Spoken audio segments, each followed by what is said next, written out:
Hello, আসসালামু আলাইকুম। খান blogs থেকে আপনাদের অনেক অনেক প্রীতি এবং শুভেচ্ছা।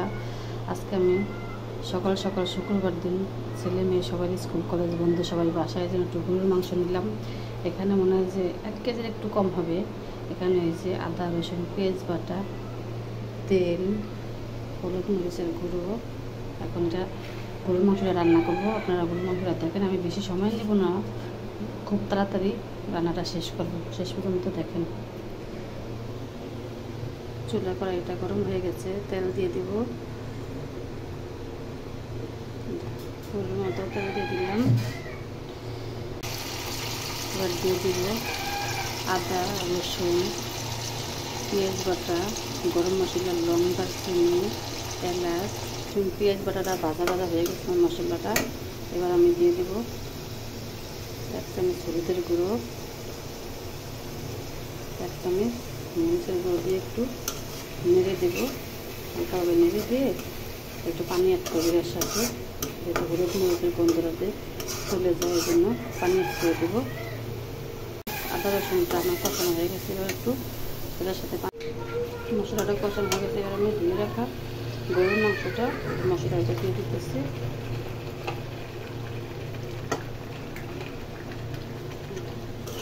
একটু নেড়ে ছেড়ে দিয়ে ঢাকনা দিয়ে রেখে দেবো কিছুক্ষণের জন্য। অনেকে মাংস রান্না করেন, ওদের মাংস সিদ্ধ হয় না, এটা কম আছে, একটু হালকা পরিমাণ পানিতে কম আছে, বসিয়ে রাখবেন ঢাকনা দিয়ে ঢেকে। মাংসটা সুন্দর মতো মোমের মতো একদম সিদ্ধ নরম হয়ে যাবে। বেশি সময় লাগবে না, আমি আজকে বেশি সময় নেব না। খুব মাংসটাকে নেড়ে ছেড়ে দিতেছি। সবসময় একটা কথা মনে রাখবেন, গরুর মাংসটা রান্না করলে চুলার আঁচটা একদম কমিয়ে দিবেন, মিডিয়াম, নয়তো বাড়ায় দিলে মাংসের মশলাটা ঘন হয়ে যায়, কিন্তু গরুর মাংসটা সিদ্ধ হয় না। আঁচ কমিয়ে দিলে চুলার তাপটা একদম সুন্দর মতো সিদ্ধ হয়ে যায়, একদম নরম হয়ে যায়, সময়ও কম লাগে, অনেক সময় কম লাগে।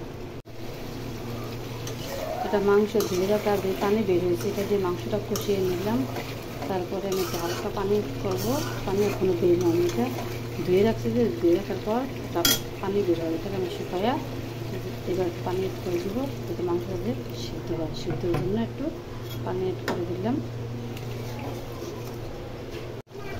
আমার মাংসটা কিন্তু অনেকটাই সিদ্ধ হয়ে আসছে, দেখেন কালারটা দেখলে বোঝা যাবে, অবশ্যই অনেকটাই প্রায় সিদ্ধ হয়ে আসছে। আমি এখন 2টা আলু অ্যাড করবো, যেহেতু আমার ছোটো বাচ্চা আছে, তো এটা আলু পছন্দ করে, গরুর মাংস খানা বাচ্চারা, এই জন্য মাংসতে 2টা আলু অ্যাড করবো। আর গরুর মাংস আলু অ্যাড করলে অবশ্য ভালো লাগে, খারাপ লাগে না।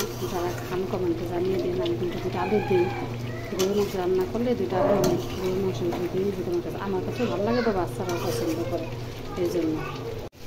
আলু দিয়ে মাংসটা আমার কষানো শেষ। এবার আমি হালকা একটু পানি অ্যাড করে দেবো, ওই পানি ঝুলেও থাকবে, মাংসটা সুন্দরভাবে সিদ্ধ হয়ে যাবে। একটু পানি অ্যাড করে দিলে মাংস আর ভিতরে বেশি পানি দেবো না, কারণ মাংসটা আমার সিদ্ধ হয়ে গেছে আগেই। যে এতটুকু পানি দিলাম, এটার ভিতরে মাংসটা সিদ্ধ হয়ে যাবে, মাখাটা ঝোল থাকবে মাংসের ভিতরে। আর করবেন, আমার রান্নাটা যদি আপনাদের ভালো লাগে, এটা লাইক দিয়ে সাবস্ক্রাইব করে চ্যানেলটার সাথে থাকবেন, যে ভালো ভালো ভিন্ন ভিন্ন আইটেমের রান্নাবান্না দেখতে পারেন। ঝোলটা তো আমার শেষ। এই ঝোলটা মাখা মাখা হইলে মাংসটা নামিয়ে নেব।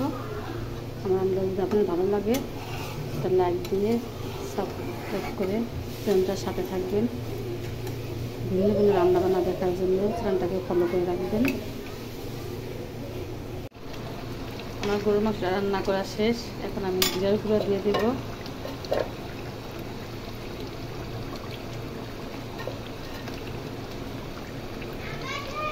জিরার গুঁড়ো দিয়ে এখন নামিয়ে নেব। রান্নাটা আমার এখানে শেষ। রান্নাটা কীরকম হয়েছে কমেন্টে জানিয়ে দেবেন।